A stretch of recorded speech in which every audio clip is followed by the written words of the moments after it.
Fala: "Nossa", dá um branco na cabeça. Então você tem que saber aonde que eles estavam no tempo deles, aonde que é que estava, para quem que profetizou, para os que estavam os que iam ainda para o exílio, para os que já estavam exilados. Então isso é uma das coisas que nós temos que estar guardando, né, para não, fazer aquela salada na cabeça. E os pós-exílio, que são Ageu, porque tem os pós-exílio também, né, que são Ageu, Zacarias e Malaquias, que também entram no grupo dos profetas menores e atuaram no processo de reconstrução de Jerusalém. Então nós temos o pré, nós temos os que atuaram no exílio babilônico, e nós temos os que, na verdade, atuaram depois. Então, como são muitos profetas, tanto os maiores como menores, a gente precisa entender isso, porque não adianta, às vezes, eu quero estudar o que Jeremias falou e blá blá blá, mas você não sabe, na verdade, contextuar nem que tempo que ele viveu, nem que época, nem se é antes do exílio, depois, ou se no meio. Então, isso é coisas que nós temos que estar realmente aprendendo, né? A disciplina de profeta maiores vai discorrer da relação do profeta com o povo de Israel ou de Judá e a sua relação com Deus. Os termos que se usava para falar de profeta no Antigo Testamento eram vidente, atalaia, pastor, homem de Deus. E vamos estudar esses termos de uma forma mais aprofundada quando chegar o momento de compreender a etimologia da palavra. Essa aula, né, ela está baseado em quê? Em conteúdos bibliográficos, pesquisas elaboradas na tentativa de compreender melhor o exercício do ministério profético no Antigo Testamento. Antes de entrarmos na vida dos profetas maiores, a matéria vai te levar a uma compreensão da historicidade da profecia no Antigo Testamento. E para isso, a gente precisa enfatizar que a mensagem dos profetas na Bíblia sempre esteve relacionada com a sua vida, o que significa afirmar que muitas vezes, além de anunciar a mensagem de Yahvé, o profeta se tornava a mensagem.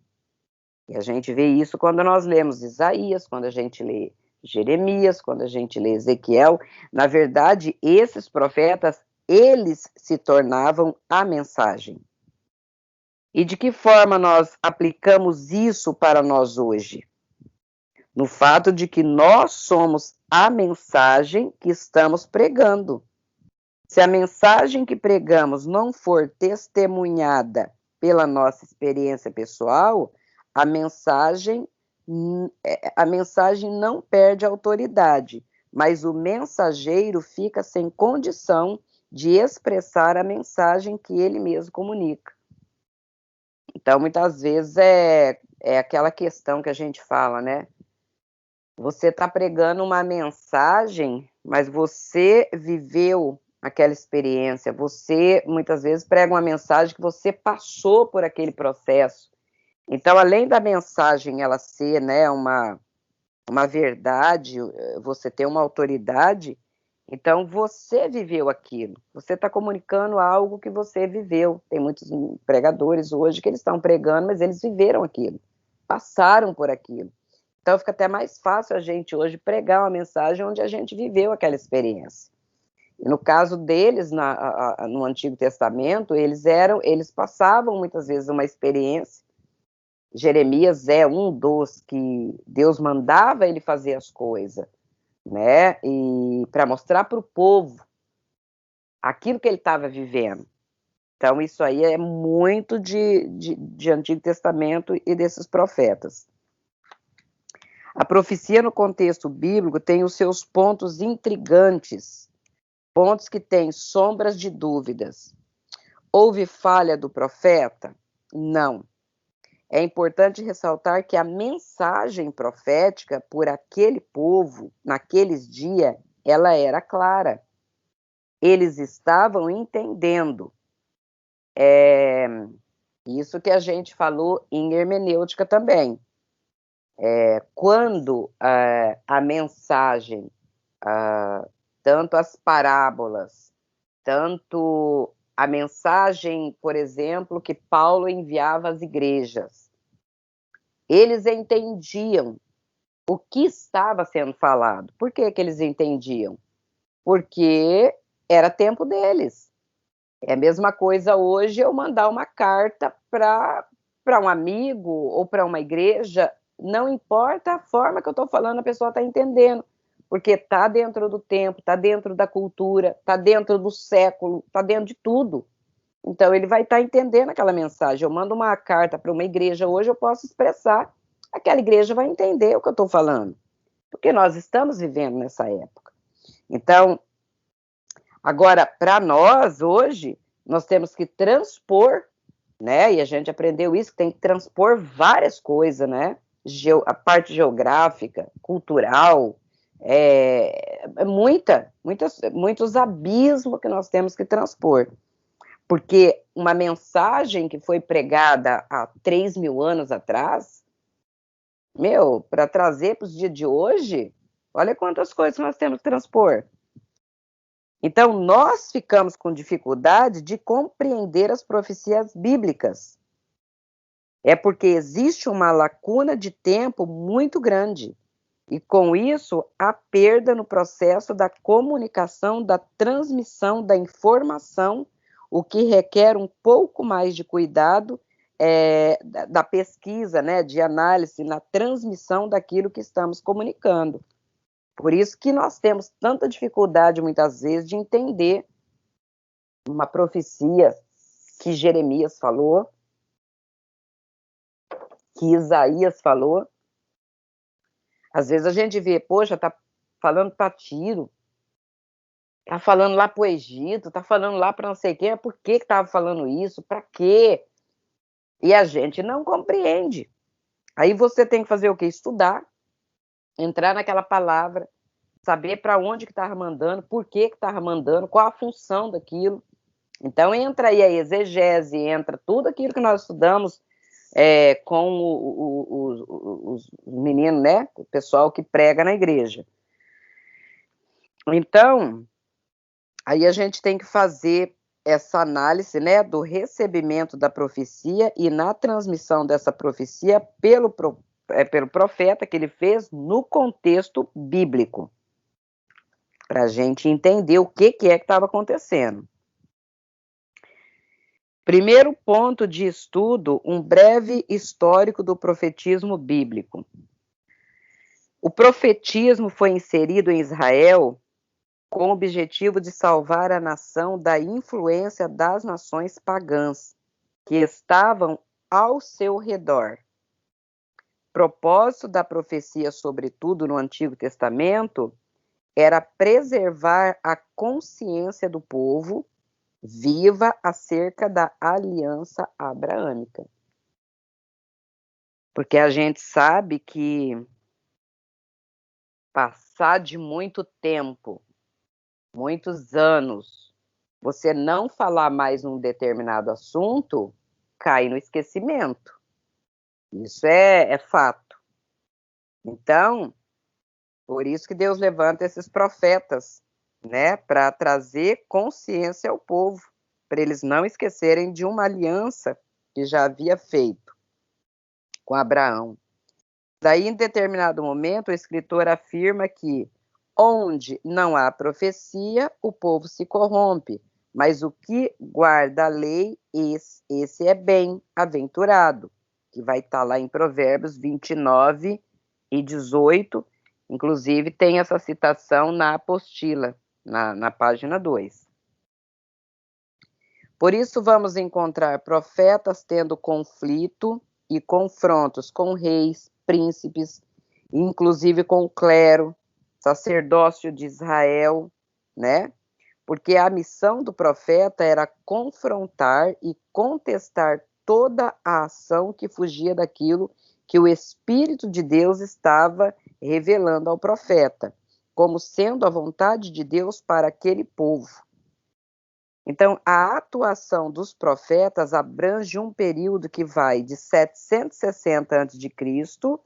até aproximadamente 453 a.C., quando então há um silêncio absoluto chamado período interbíblico, onde Deus silencia com o povo de Israel.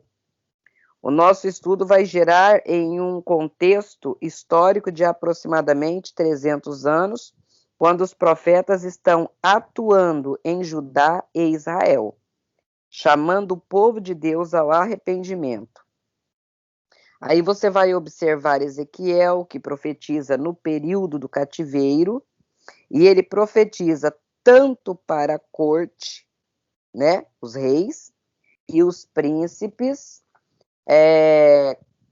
quanto para os sacerdotes e levitas, bem como para o povo de modo geral, que no caso é o profeta Ezequiel. Ele profetiza mesmo, né, dessa forma.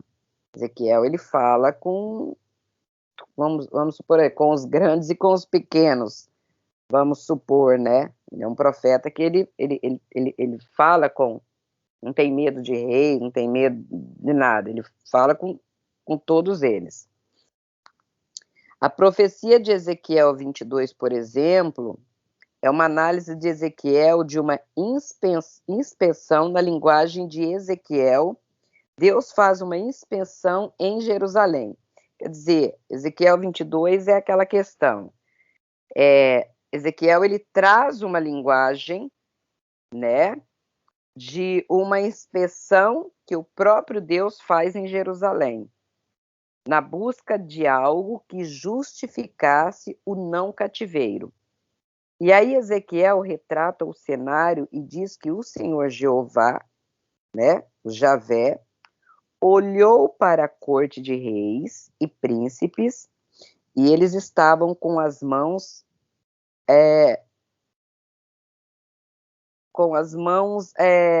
malhadas de sangue. Então, o Senhor então olha para o sacerdócio, para os levitas, e percebe que eles estavam com as mãos manchadas, ou estavam oferecendo no altar sacrifícios que Deus não receberia. Então, Ezequiel diz que até os profetas de Judá haviam se contaminado, transmitindo para o povo uma mensagem que não era de Deus. Ezequiel 22. Quando Ezequiel, na sua visão profética, percebe que nem na corte, nem nas autoridades religiosas, Deus havia encontrado alguém que representasse diante do povo o próprio Deus com esse caminhar por Jerusalém. Então, isso aí vamos estudar que a profecia era também sensitiva, e o profeta está usando linguagens figuradas para gerar compreensão do fato que Deus não precisa necessariamente caminhar por Jerusalém para encontrar alguém, mas ele usa a linguagem para tornar a mensagem compreensível aos seus ouvintes, e conclui que em toda Jerusalém Jeová não havia encontrado ninguém que representasse o povo como um todo diante dele como intercessor. Daí a causa do cativeiro. Então é aquela questão, né? O profeta, ele tem uma linguagem, né? Uma figura de linguagem para expressar aquilo que Deus estava comunicando. né? É aquela coisa, Deus passou por aqui, Deus passou por aqui. É uma forma de falar, né? É uma linguagem para que o povo entenda. Então, eles usavam muito essa forma de linguagem. Então, esses profetas atuavam no período da monarquia. Então, eles confrontavam reis, né?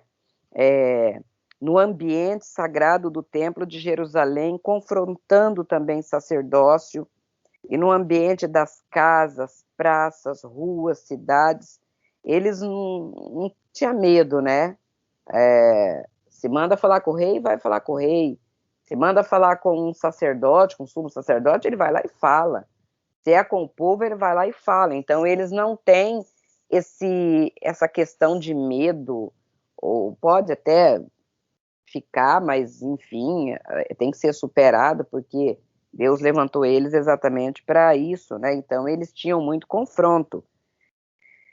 Então, eles vão obedecendo, né, a voz de Deus, ou precisando ouvir uma promessa da parte de Deus. O povo sempre ele precisa ouvir, né, a profecia, a promessa, a palavra que Deus tem para eles, o que eles têm que fazer, o porquê que eles estão passando por aquilo.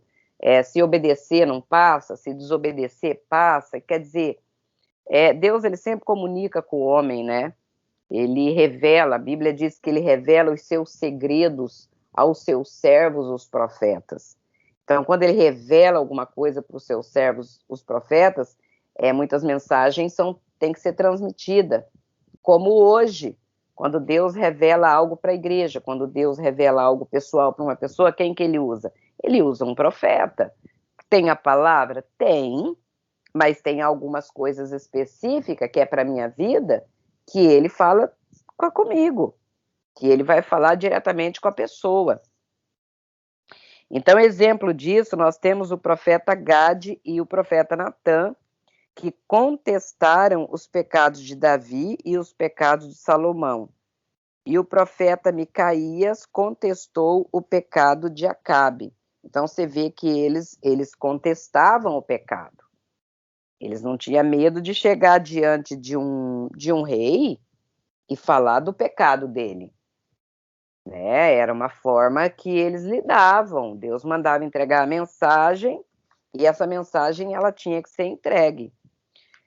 O profeta Aias, ele contestou os pecados de Roboão e de Jeroboão. Ou seja, a atuação desses profetas e as menções feitas estão, né, no primeiro e segundo livro de Samuel, no primeiro e segundo livro dos reis e nos dois compêndios dos reis de Israel e de Judá. Eles atuavam confrontando a monarquia, porque parte-se de um princípio que, quando o pecado da nação começava a partir dos líderes, toda a nação era contaminada pela sua transgressão ou pela transgressão daquele, né, que a lideravam. Então é isso mesmo, se começa lá do líder, daqui a pouco a nação toda ela vai estar contaminada. E a gente sabe que é assim que funciona mesmo, né? A liderança se ela não é competente, se ela não traz de uma forma correta as coisas, o povo todo vai seguir aquela liderança. Então, por isso que Deus ele entrava, né, com a palavra, ele vinha corrigindo, ele vinha direcionando. Então, Deus ele começava por aonde? Ele começava repreendendo a liderança de Israel e de Judá. Porque se ele vai na liderança, é uma forma daquilo não contaminar o povo, para, consequentemente, alcançar todo o povo e toda a nação. É importante destacar, dentro do contexto do profetismo bíblico, Elias e Eliseu, que, embora não esteja no agrupamento, né, dos chamados profetas escritores, eles atuaram tanto confrontando a monarquia nos dias de Acabe e Jezabel, quanto confrontaram a religião de Israel, que abandonou o Deus que lhe tirara da terra do Egito, e aderiram a divindades pagãs como Baal e Azera. e eles confrontam o povo no seu pecado, no intuito de levar o povo a compreender qual era o plano que o Senhor tinha para a sua vida. Então, muitas vezes a gente lê, né, profeta Eliseu, Elias, 2 grandes profetas, e aí a gente vai entender o quê? Que existem 2 grupos de profetas no contexto bíblico. Os chamados profetas escritores, aqueles que além de lançar a palavra profética, eles escreveram na sua revelação e de alguma maneira esses chamados profetas escritores ganham uma vantagem em relação aos não escritores, porque eles registraram o seu ministério.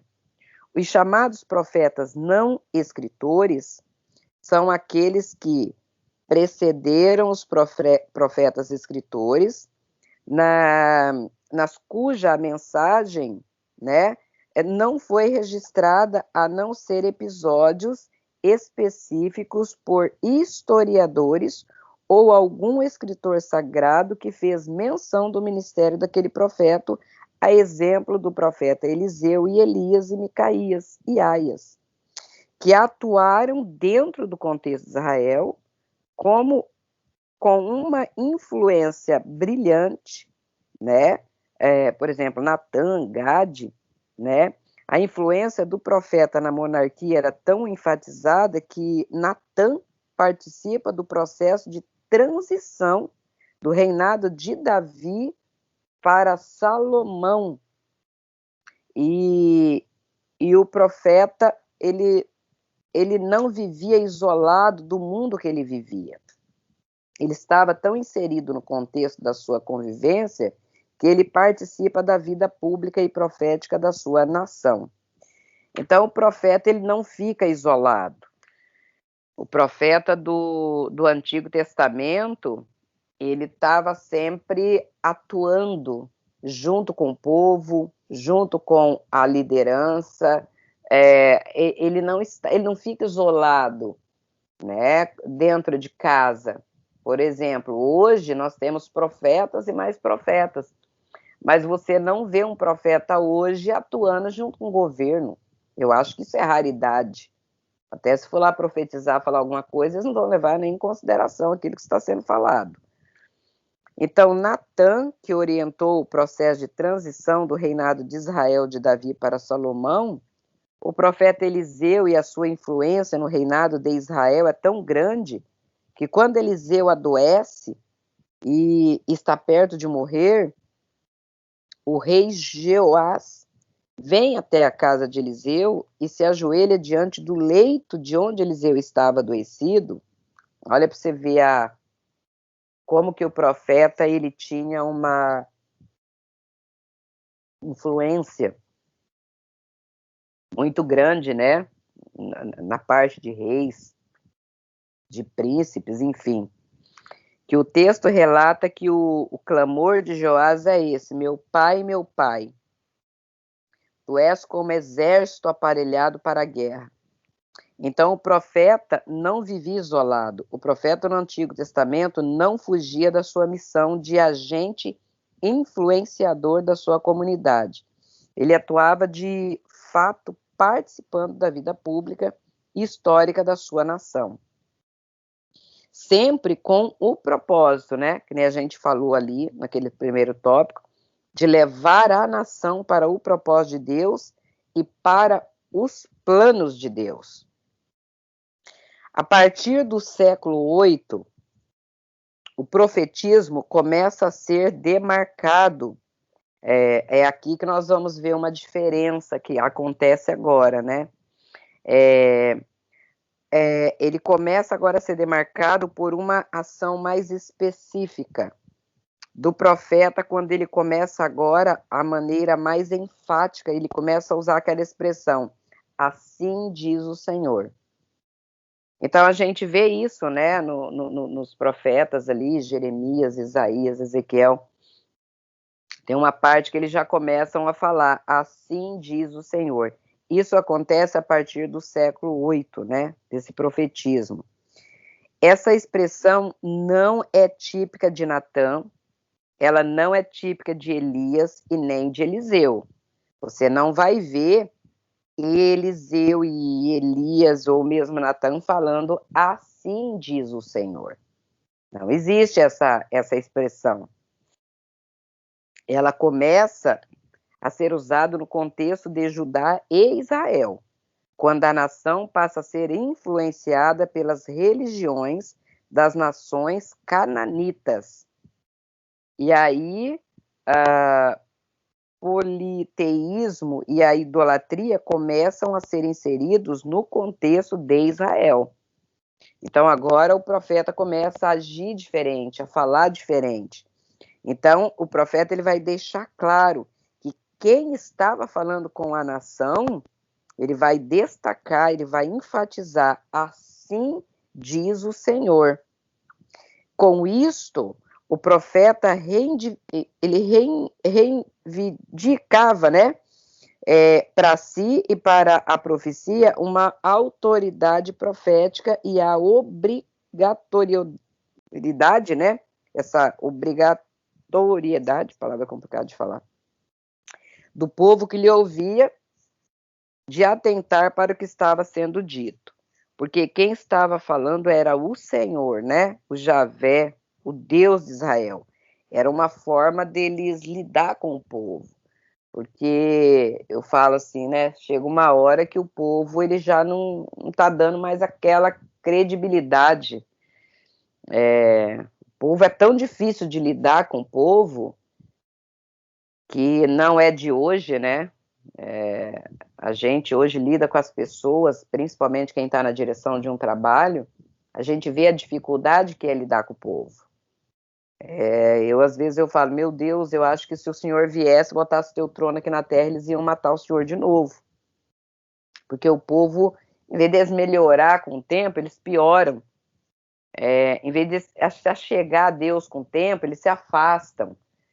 Então, imagina se não tivesse hoje a igreja, se não tivesse hoje os pregadores, se não tivesse hoje os profetas, o que seria desse mundo que nós estamos vivendo? O que seria desse mundo, né?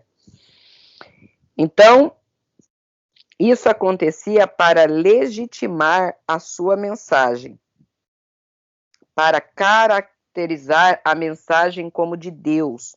O profeta, então, nesse século, ele utiliza essa expressão, assim diz o Senhor. Então, no tempo de Jeremias, surgiram muitos profetas que não estavam representando a Deus. Então, a gente vai ver que, mesmo ali no Antigo Testamento, se levanta falsos profetas, muitos falsos profetas, né? E eles diziam que eles estavam representando Deus. Então, Isaías, ele também vai enfrentar esse problema.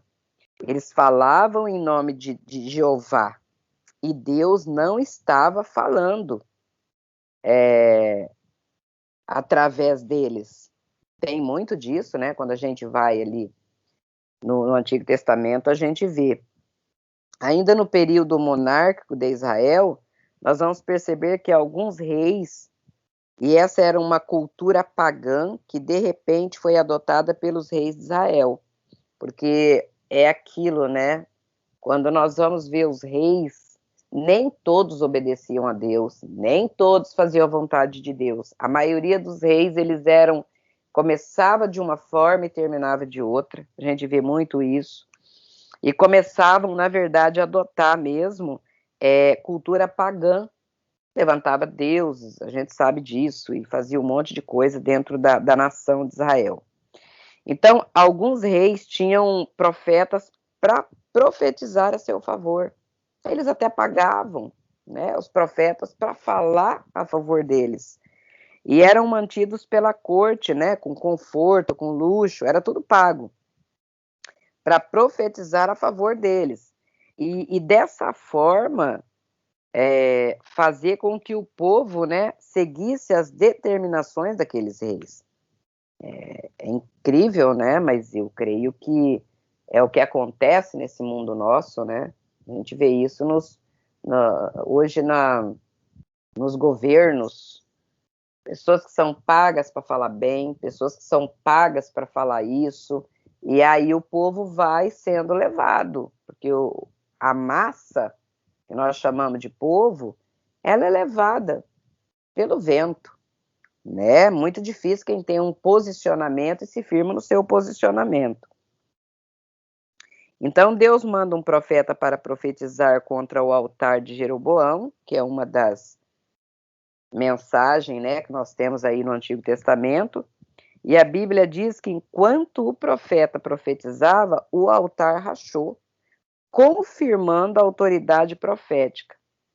O rei, quando viu que o altar rachou, deu voz de prisão ao profeta, que é aquele caso, né, que ele estende o braço para ordenar a prisão. Só que o braço do rei endureceu e não voltou ao normal. O rei, desesperado, porque viu que o braço dele ficou paralisado, ele pede ao profeta para clamar por Deus. Agora muda, né? Agora ele já vê que o profeta não está ali brincando. Então ele já pede para o profeta, pelo amor de Deus, peça para Deus que o meu braço seja curado. E na verdade o braço dele foi curado. E ele chama o profeta ao palácio e diz, né, dá para ele ali conforto, presente, viu ali que o profeta ele estava realmente falando uma verdade, né? Ele quis se levantar contra aquela verdade, porque não gostou, mas ao mesmo tempo Deus entra com uma providência ali. Então, na verdade, os reis nesse tempo da monarquia, eles compravam, né, as profecias daqueles profetas para induzir o povo a segui-los. Então, aqui no caso, a gente faz essa abertura falando sobre, na verdade, o que é, né, o estudo, e aí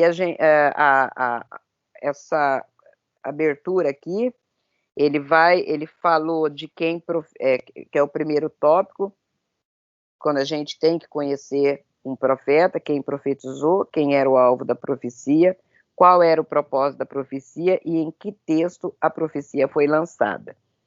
Fala um pouco da historicidade da profecia do Antigo Testamento, e daí ele traz aqui um breve histórico do profetismo bíblico, que é o que está na página 2 da apostila, que praticamente é falado aqui. E daí o que a gente vai aprender mais na próxima aula vai ser sobre o profetismo bíblico, ele continua. Então ele vai falar mais sobre o profeta, porque é isso que essa Profetas Maiores vai ensinar, né? Sobre o profeta. Quem é o profeta? Para quem que ele está profetizando? Em que tempo, né? Porque a gente tem que conhecer, na verdade, o profeta para a gente entender mais claramente o ministério desse profeta. Então, a próxima aula vai ser realmente isso, né? O profeta, designações que descrevem o profeta, e aí a gente vai entender o que é o profetes, né? Que é um termo grego, o nabi, que é um termo grego, o vidente, o atalaia, né? O servo do Senhor, porque é a continuação da apostila, a definição de profecia, recebimento de profecia. Então, ele vai mais nessa área do profetismo, e depois, claro, vai falar um pouquinho de algumas outras coisas aqui. Mas, enfim, essa é a primeira aula que a gente faz. Depois a gente, né, na próxima semana, nós vamos entrar com a segunda aula. para que a gente continue entendendo, ok? Aí na próxima aula nós vamos entendendo um pouquinho mais. E aí, no caso, eu vou parar essa gravação agora, porque a gente continua na semana que vem a próxima aula.